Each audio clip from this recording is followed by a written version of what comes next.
बुधवारा अन्न आणि वखदा प्रशासन खात्यान मडगांवां कदंबा बस स्टँडाचेर अचकीत धाड घालून 50,000 रुपयाचो माल जप्त केलो. ह्या कारवायेंत 26,600 रुपयाचे पनीर तशेंच 27,000 रुपयाच्यो चपाती जप्त केल्ल्याचे अन्न आणि वखदा प्रशासन खात्याचे अधिकारी रिचर्ड नोरोना हाणें सांगलें.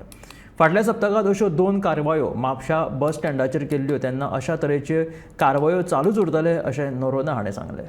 Today early morning, the Directorate of Food and Drugs Administration at 4 o'clock under the leadership of Shri Rajiv Korde carried out inspection of the materials that are coming through the interstate buses. So as you are aware, last week we were carrying the same checks in Mapsa and now we have started in the other areas in Margaon.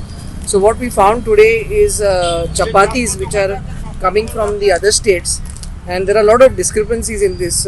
Mainly the label declarations are an issue. There are some claims that have been made which are misleading the public, like they are claiming of them having low cholesterol without any scientific data. So it is misleading the public. Also, we have verified that the license numbers that are mentioned on these units are already the licenses are expired of these units. So this is one more discrepancy. Similarly, we have got again some paneer.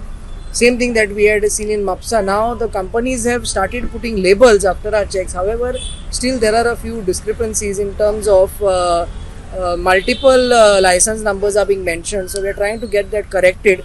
Nevertheless, since we have got this stock today, chapatis were 27,000 and paneer around some 25,000. We have detained this and we will again take action and we will inform the companies and make sure that they take corrective steps. One more non-compliance is that in the rainy season we have also observed that since it is coming through interstate buses, they have just thrown this stock on the roadside, so which should not be the case. So we are also going to take this issue up.